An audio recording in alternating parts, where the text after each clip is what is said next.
talented squads he's ever had. But with Bo, it's not about talent. It's about scheme. Less possessions in the game, turnover-free basketball, and a defense that forces outside shots. Ryan Evans, although he's had free throw issues this year, is a great competitor. Trayvon Jackson is a sophomore with guts. Sam Decker, one of only 4 freshmen to ever start under Bo Ryan, and that dude is coming into his own. And then you've got Bruzewicz, the redhead, the spark plug of the team. I look for this team to not win the Big Ten title, but possibly turn some heads. I wouldn't be shocked with an Elite 8 in the tournament. It's about the matchups. It depends on who you match up. Think about it. Forcing those outside shots. Of course, if you match up with a great outside shooting team, like what happened with Syracuse last year, you're going to go down. But if that defense is playing up to their standard, you never know what can happen in an NCAA tournament game where the high score is 52 points. Absolutely. You never know. March Madness. March Madness. Absolutely. And madness is ensuing in Arizona right now. A lot of big stories for the Milwaukee Brewers as they have begun spring training. Of course, leading the way, Ryan Braun's in trouble again, being linked to PEDs. There's a lot of young arms in the starting rotation. Will they fall? And there's a rebuilt bullpen from the worst bullpen in the history of the Brewers franchise last season. Perhaps the biggest story, though, came this weekend when we found out Matt Gamble once again tore the same ACL, second time in 1 year. Where do the Brewers go from here at first base? Callie? I got you. Yeah. At first, this is rough for the Brewers right now. First, they had Corey Hart go out with a knee injury, and now Matt Gamble, after being out with a torn ACL before, thinking that they're actually going to be able to get something from this young prospect that they have, and once again, he's out. So it really puts the Brewers in a tough situation. Hopefully, they can bring up a guy that can make an impact that they're not expecting. Maybe this is a hint of luck for the Brewers, something that they didn't expect. But it's definitely a big blow for the Brewers. Not what they wanted, not what they needed at this time. And everything going on with Ryan Braun right now, I am personally sick of this. I don't care at all. You're not only screwing over yourself, but it links drama to the team. You know, I'm sick of them. I don't want to hear about it anymore. Just me personally. But as for starting, you know, Weeks had a good last half of the season.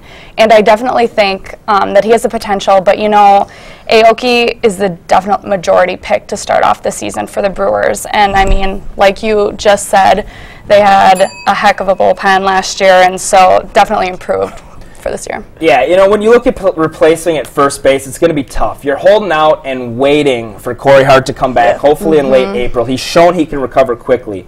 Hunter Morris is a guy that could possibly come in and be a contributor. 24 years old, only been to the AA level, though. You're also looking at guys like Bobby Crosby, Taylor Green. I don't know. I say the Brewers should go out and sign the old veteran, the lefty, Lyle Overbay. Yes, we'll see what happens. A lot of questions remain. We'll see how spring training plays out. Unfortunately, though, we've run out of time in our first segment. Right now, we're going to take a quick break and take a look at some of those adorable and loving perfect pets. I would be so jacked if they brought Overbay back. We're kind of purposely going a little...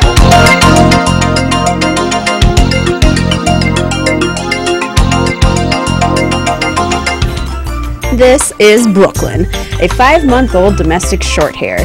She's very curious and is updated on all of her vaccinations. This mighty guy is Titan. He's an 8-month-old cattle dog mix.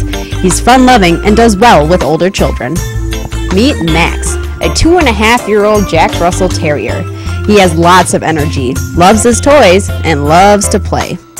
Hey, look, it's a kitten.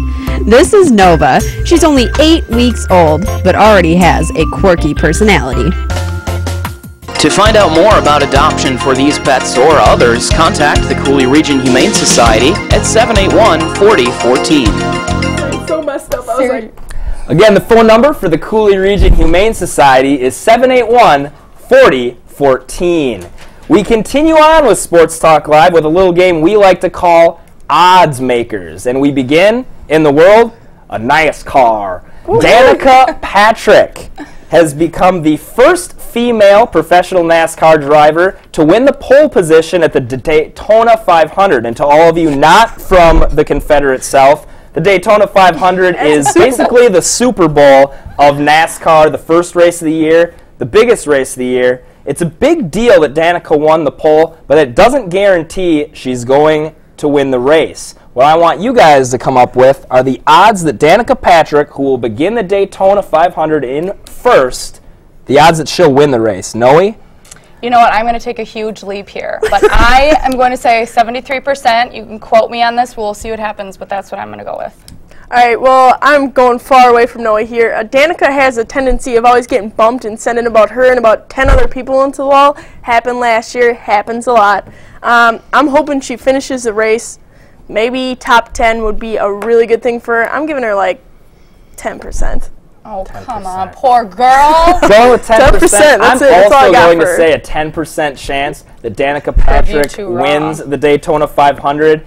It's literally a 10% chance for anybody that wins that pole position. History has showed it. And not only that, Danica, although she's accomplishing a lot in her career, really building a great resume, she doesn't have a lot of experience on this level. Yeah. And that's what all the veteran drivers will tell you. The Daytona is all about being a veteran, knowing and having the savvy. Somebody's going to take advantage of her just because this is almost her first go-around. We're definitely going to give her a little bump every once in a while. Yeah. Robin's racing, right? Get her done. Anyways, we move on now to college football, where rumors surfaced last week that all-star and standout defensive end from South Carolina, Jadeveon Clowney, should seriously consider sitting out his junior campaign because he's not eligible to go to the NFL draft yet, but does not want to risk injury, such as teammate running back Marcus Lattimore did earlier this year. What % chance do you guys feel Jadeveon Clowney will not play this season for the Gamecocks to protect his draft stock? You know what, to be completely honest, going into it from here, I'm going to say 50. Wow. You know, it's hard to tell. If you sit out, it's just going to, you know, when you sign up for the game of football, you know, you're going to get hurt eventually. So it's hard to tell, you know, if you sit out, is it worth it? You need to keep practicing and training. What's going to happen if you run the risk of falling off the radar, though. Exactly. Yeah. And so who knows what's going to happen with it. I mean, it's almost become a personal matter of the NFL. You know, is one person going to change the rules of the NFL just because, you know, they want to bump up the age of how early? But I don't know. What do you think? I think this story is absolutely ridiculous. Yeah, after seeing Marcus Lattimore's injury, I'd be a little freaked out too. It was really gruesome, not a cool injury to watch. But this is, I hope it doesn't start any sort of trend in the NCAA football world, because you play the game to play. Don't start being a baby and being scared of being hurt. That's what the game's all about. You go out there and you perform. I'm going to say that he starts for sure next year. I think he's going to catch a lot of heat for it, and so it's going to be pressured him into play.